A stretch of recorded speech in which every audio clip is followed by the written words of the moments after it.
누가복음 1장 말씀입니다. 누가복음 1장 21절부터 25절까지 보겠습니다.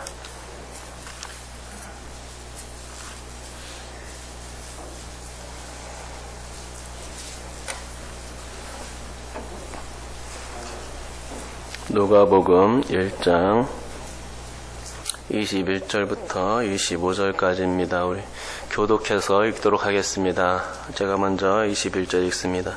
백성들이 사가랴를 기다리며 그가 성전 안에서 지체함을 이상히 여기더라.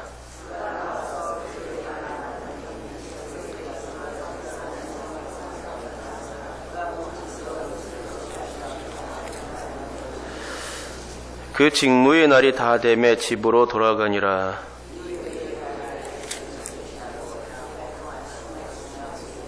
함께 읽겠습니다. 주께서 나를 돌보시는 날에 사람들 앞에서 내 부끄러움을 없게 하시려고 이렇게 행하심이라 하더라.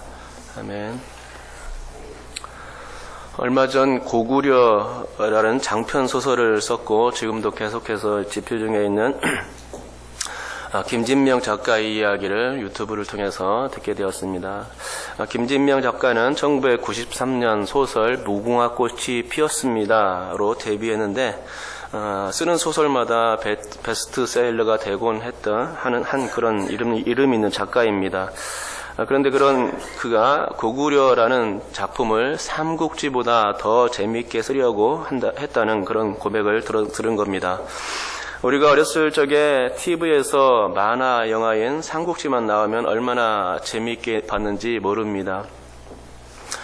유비, 관우, 장비 다 이름을 외우지 않습니까? 그만큼 우리가 그 삼국지를 많이 접했다는 얘기죠.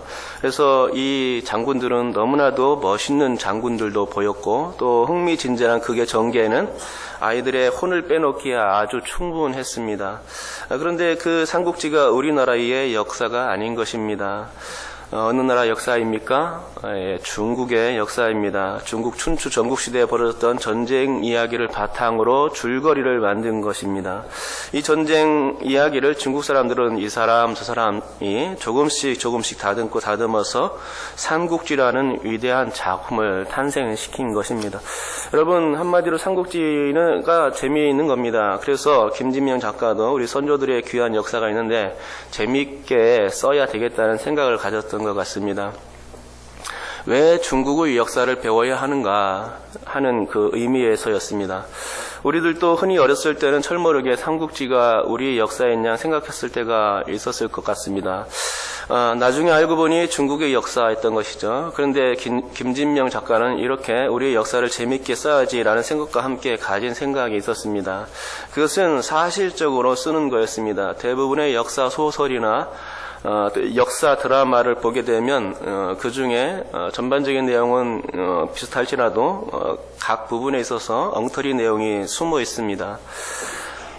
줄거리나 극의 내용을 더 재밌게 꾸며내기 위해서 실제의 역사는 아닌데 작가의 임의적으로 그런 내용을 해서 만든 것입니다. 그래서 자칫 역사적 내용을 혼동하게 만들고 그것이 실제의 역사인 양 말하게 될 수도 있는 것입니다. 역사를 제대로 알려야 후손들이 바른 역사관을 가질 수 있을 것인데 뭔가 잘못된 것이죠. 김진명 작가가 예를 든 것은 독도 문제였습니다. 일본이 지금 독도를 자기네 땅이라고 우기고 있고 그들의 역사 교과서에도 울릉도와 독도 사이에 빨간 줄을 그어 독도를 일본 영토로 표기하고 있다는 겁니다. 그런데 문제는 그렇게 역사 공부를 하게 된 이제 후대의 그 일본인들은 진짜로 독도가 자기네 땅이라고 생각하여서 독도 반환을 요구하게 되고 또 그러면 어쩌면 대한민국으로서는 참으로 난감한 상황이 벌어질 수 있게 된다는 것입니다. 그래서 그게 역사 교육의 힘입니다. 역사 교육이 그만큼 중요하다는 얘기가 되는 것입니다. 일본이 교과서에 역사를 왜곡하여 기록하고 가르치는 것은 그러니까 그만한 이유가 있다는 것이죠. 정치적인 내용인 것입니다. 거기에는 한국 땅에 대하여 군침을 흘리는 야욕이 숨어 들어가 있습니다. 일제 36년도 모자라 끊임없이 욕심을 버리지 않고 있는 일제의 그런 만행을 보게 됩니다. 더군다나 중국도 어떻습니까? 동북공정이라 하여서 새 역사 작업을 새로 쓰고 있지 않습니까? 이 또한 김진명 작가의 말에 의하면 시간을 두고서 중국이 북한 땅과 남한 땅을 빼앗으려는 정치적 속셈이 그 속에 들어가 있다는 얘기입니다. 즉 땅먹기 게임이 역사 날조하는 것으로부터 시작된다는 것이죠. 지금은 아무 문제가 발생하지는 않지만 시간이 지나면 역사 교육은 그 엄청난 파급 효과가 일어날 것이라는 말입니다. 저는 이런 소리를 듣고서 너무나 화가 나지 않을 수 없었습니다. 그러면 우리나라는 지금 무엇하고 있는가라는 것입니다. 역사적인 작업을 제대로 하고 있는가, 얼마나 역사 교육을 우리 아이들에게 잘 교육하고 가르치고 있는가라는 것이죠. 통일성 있고도 계획적이며 철저하게 역사적 교육을 시키고 있는가라고 하는 것이죠. 한때는 국사를 수능에서 제외했던 적이 있었는데 국사 교육의 필요성 때문에 다시금 국사 시험을 보는 것으로 되었습니다. 그런데 그때 한 학부모의 말이 너무 기가 찹니다. 왜 국사 시험이 수능에서 필요한지 모르겠다는 것입니다. 고등학교 교양 정도면 된다는 것입니다. 국영수와 일부 선택 과목 공부하는 것도 너무 벅찬데 국사 시험이 추가되었으니 수능이 퇴보했다는 겁니다. 여러분 기가 차지 않습니까? 이런 사람은 역사 인식이 너무나 희박한 사람입니다. 다시 한번 일제 식민지 시대가 와야 정신을 차려 그런 사람이죠. 일제가 우리에게 한 만행이 작은 거였습니까? 강제징용, 위안부의 역사는 일제의 대표적인 만행입니다. 아니 거두절미하고 가장 대표적인 일제에 의한 우리나라의 역사적 치욕을 들자면 명성황후 시해 사건일 것입니다. 명성황후 시해 당시 40명 정도 되는 일본인 패거리들이 경북궁에 침입해 들어왔습니다. 그때 300명이나 되는 조선의 군관들은 기겁을 하고 다 도망쳤다는 것입니다. 그렇게 되자 정말 엄청난 일이 벌어진 것이죠. 하지만 제가 차마 이 내용을 입에 담지를 못하겠습니다. 재단에서 이런 이야기를 하기가 참 어렵습니다. 아무튼 그때 명성황후는 너무도 잔인하고 또 너무도 끔찍스럽고 너무도 수치스럽게 죽어갔다는 것이죠. 그게 1895년의 일이었습니다. 그 후 10년 뒤인 1905년엔 독도가 일본 땅에 등재되었죠. 그리고 1910년에는 한일 합병이 이루어졌으니 우리나라 조선의 국권은 땅에 떨어진 것입니다. 이미 1895년부터 국권이 떨어졌다고 볼 수 있겠죠. 그러니까 독도를 빼앗은 것입니다.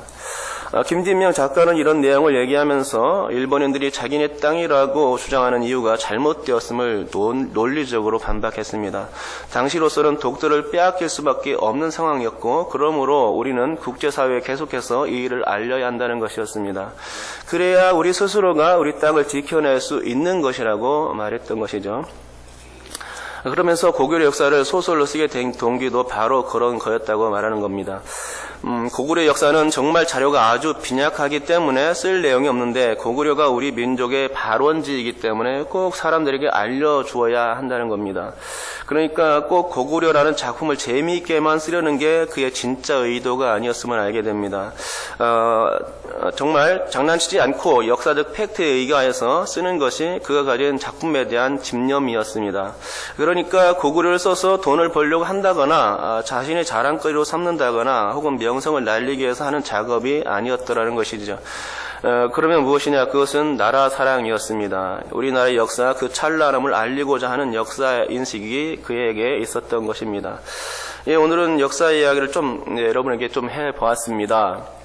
왜냐하면 오늘 본문과 연결해서 이런 역사적 인식이 우리 가운데서도 필요하기 때문입니다. 먼저 세상적인 견지에서는 우리나라를 사랑하는 사람이 되어야 할 것입니다. 왜냐하면 우리가 이 땅에 거하기 때문이죠. 그것이 우리가 가져야 할 세상적인 역사관입니다. 둘째로 우리는 하나님 나라의 백성입니다. 그러기에 하나님 나라의 역사적 인식이 필요하다고 생각합니다. 당연히 필요하지요. 곧 하나님 나라의 백성들은 그 나라를 움직여 가시는 하나님의 뜻이 어디에 있는가를 살필 수 있어야만 하는 것입니다. 이 시간은 앞에서 충분히 역사를 얘기를 했으니까 바로 이 두 번째 이야기, 곧 하나님 나라의 역사에 관해서 한번 살펴보겠습니다. 오늘 본문에는 사가랴와 그의 아내 엘리사벳이 등장합니다. 먼저 사가랴는 분향 제사를 드리기 위해서 성소 안에 있었는데 천사를 만났습니다. 전사는 아내 엘리사벳이 아기를 낳게 된다는 이런 말을 귀한 소식을 전했습니다. 그리고 사가랴는 이 말에 대한 믿음이 없어서 그만 벙어리가 되어만 했습니다. 하지만 사가랴는 벙어리였음에도 불구하고 자신의 직무를 끝까지 마치고 집으로 돌아갔다는 내용입니다. 우리는 여기서 사가랴의 역사적인 인식을 볼 수 있는데 그것은 자신의 직무에만 충실하는 사가랴의 모습입니다. 그는 하나님의 뜻에는 관심이 없었습니다. 아마도 그가 하나님의 뜻에 관심이 있는 것이었다면 그는 천사의 말에 아멘하며 100%의 믿음을 보였어야 했을 것입니다. 이제 둘째로 그의 아내인 엘리사벳의 이야기가 나옵니다. 엘리사벳은 사가랴의 직무가 다 끝마쳐 집에 돌아온 이후에 임신하게 되었습니다. 임신 후 배가 부른 그녀는 5달 동안 숨어 지냈다는 겁니다. 그렇게 숨어 지낸 구체적인 이유는 분명히 그 성경에 기록되어 나타나진 않지만 추측에 의하면 첫째, 너무 늦은 나이에 임신했기에 부끄러워서 숨어 지냈다는 거였고, 둘째로는 둘째 추측은 하나님께서 자신의 태를 여셨기에 이를 감사하며 기도의 시간으로 삼았다는 것입니다. 그래서 숨어 지냈다는 것이죠. 하지만 정확히는 우리가 알 수 없죠. 단지 알 수 있는 것은 엘리사벳이 당시 한 말뿐입니다. 그녀는 이렇게 말했습니다. 주께서 나를 돌보시는 날에 사람들 앞에서 내 부끄러움을 없게 하시려고 이렇게 행하심이라 하는 이 말씀입니다. 여기서 엘리사벳이 가진 하나님 나라의 역사관을 알 수 있을 것 같습니다. 그녀는 단지 하나님 나라의 백성으로서 자신이 누리는 행복에만 관심이 있었다고 봐야 하죠. 즉 그녀의 기도에서 나라는 인칭 대명사가 강조되고 있는 것을 볼 수 있는 것입니다. 나를 돌보시는 날에 와 내 부끄러움을 없게 하시려고가 그것입니다. 곧 하나님께서 임신케 하신 것은 엘리사벳으로 따지자면 자신을 위한 것이었습니다. 그러니까 이 기도를 볼 때에 하나님은 엘리사벳을 위하여만 기적을 베푸시는 하나님으로 묘사되고 있는 것을 봅니다. 여러분 그렇습니다. 저는 이 두 사람 곧 사가랴와 엘리사벳의 상황을 지켜보면서 그들이 가지는 하나님 나라의 역사관에 대해서 살펴보았습니다. 그것은 그들이 너무도 좁은 영적 견지를 갖고 있다는 것이었습니다. 그들의 그릇이 크지 않다는 것이었죠. 영적 시각이 확장되어 있지 않다는 것이었습니다. 하나님의 더 큰 뜻을 보지 못하는 그건 말입니다. 자신의 직무에 충실하는 것은 아주 잘하지만 그것이 하나님의 뜻과는 무관해 보인다는 것입니다. 즉 사가랴는 자신 직무 외에 더 큰 하나님의 뜻에 대해 큰 관심이 없었다고 보아야 합니다. 또 엘리사벳의 상태도 마찬가지입니다. 그녀는 자신이 임신하게 된 것을 기뻐하면서도 그것이 자신을 위한 하나님의 역사로만 받아들였지 그것을 더 크신 하나님의 뜻으로 받고 있지 못하다는 것입니다. 세례 요한이 태어난 것은 단지 사가랴와 엘리사벳 두 사람을 기쁘시게 하기 위한 것이 아니었습니다. 세례 요한을 주신 것은 하나님의 더 큰 뜻이 그 속에 있었던 것이지요. 그것은 메시아를 이 땅에 보내시기 위한 전초 단계였던 것입니다. 세례 요한이 예수님의 오실 길을 준비하는 자로서 사가랴의 가정에 태어나게 하신 것입니다. 그러니까 엘리사벳은 늦은 나이에 아이를 갖게 된 이유가 어디 있을까를 기도해야 했었던 것입니다. 세상에 우연적으로 되는 일이 없고 또 더군다나 남편이 벙어리가 되었다는 사실로서 하나님의 귀한 역사가 왜 우리 가정에 미쳐지고 있는가라는 것을 곰곰이 생각해 봤어야만 했다는 것입니다. 여러분 제 생각은 그래야만 한다고 생각합니다. 우리는 단지 주어진 삶에만 충실하고 단지 우리가 누릴 기쁨에만 충족하고 만족하는 삶을 살아서는 안 된다고 생각합니다. 우리는 우리의 행동, 우리의 말, 우리의 삶들에는 너무나도 많은 관심을 갖고 투자하지 않습니까? 하지만 그 속에 하나님의 뜻은 어디에 간 것입니까? 우리는 우리의 삶 속에서 하나님의 생각이 망각되어질 때가 상당히 많습니다. 내가 기도했으니까 주님께서 나를 위해서 축복해 주신 게 맞아 라고만 생각하고 감사의 범위를 거기에서 멈춘다는 것입니다. 많은 사람들이 그렇게 살아갑니다. 예를 들어서 하나님께서 나의 기도를 들으시고 내가 물질적으로 풍족하게 되었다면 나는 거기에서 하나님의 더 크신 뜻이 있음을 풍족하게 된 이유가 하나님 그 풍족하게 된 이유에서 하나님의 뜻을 찾아야 된다는 것이죠. 그러니까 나는 거기에서 내가 풍부해진 것은 단지 나만을 위한 축복으로 받지 말고 그 부요함을 이웃과 세상, 교회와 나누라는 하나님의 뜻으로 생각의 발전을 가져올 수 있어야 한다는 것입니다.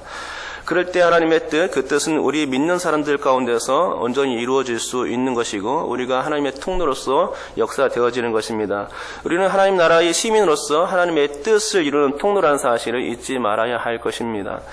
저는 김진명 씨의 역사 얘기를 들으면서 도전을 받았습니다. 그것은 나도 나라를 사랑하는 사람이 되어야 되겠다는 것이었습니다. 김진병 씨가 나라를 사랑하는 마음에 역사 인식을 가지고 고구려라는 작품을 쓰고 있듯이 나 또한 단지 일신의 안위만을 위해서 살 것이 아니라 이 나라를 위해서 무언가를 해보자라는 생각이 든 것입니다. 하지만 제가 뭐 대단한 일을 하겠습니까? 그런 능력도 저에게는 없습니다. 하지만 제가 할 수 있는 것은 설교를 통해서 전하는 것입니다. 나라 사랑하는 마음, 역사적 이야기를 예화로 소개하는 일들은 얼마든지 충분히 할 수 있지 않겠습니까? 바로 그런 것들입니다. 소소하지만 개인의 일심과 함께 가져야 할 것이 이 땅에 대한 사랑, 곧 나라 사랑하는 마음을 빼놓지 않는 것이죠. 그래야 다시는 이 나라를 잃는 슬픔을 당하지 않을 것이냐 아니냐라는 생각을 가지는 것입니다. 그렇습니다. 하나님 나라의 역사적 인식도 그런 것입니다. 하나님의 뜻을 자꾸만 내 생활에 빗대어서 생각하다 보면 우리는 어느새 하나님의 일을 해내는 우리 자신들을 발견하게 될 수 있을 줄 믿습니다. 나를 사용하고 계시는 그 하나님의 섭리를 발견한다는 것이죠. 예수 믿는 사람으로서 개인의 일심만을 위한 것이 아니라 그것과 함께 해야 할 것은 하나님의 나라에 대한 관심, 더 큰 하나님의 뜻을 발견하는 일, 바로 그것입니다. 그것을 해야 하는 것이죠. 그렇게 하는 것이 하나님 나라를 세우는 것이고 하나님 나라를 확장하는 길이라 생각합니다. 오늘 본문에 대한 그런 묵상이 또 되겠지요. 그 묵상을 실천하는 것이 바로 그렇게 하는 것입니다. 하나님의 뜻이 어디에 있는가, 나를 태어나게 하시고 나를 이렇게 살게 하시고 나를 축복해 주신 이유가 무엇인가, 그 가운데서 하나님의 뜻이 무엇인가를 곰곰이 생각해 보시기 바랍니다. 그렇게 찾다 보면 하나님의 더 큰 뜻이 무엇인 것을 분명히 깨닫게 될 것입니다. 그리고 우리는 그 가운데서 하나님의 뜻을 이루는 통로로서 사용될 수 있을 줄 믿습니다. 여러분께서 그런 귀한 삶을 살 수 있기를 주님의 이름으로 축복합니다. 기도하겠습니다. 하나님 아버지 감사합니다. 오늘 또 말씀과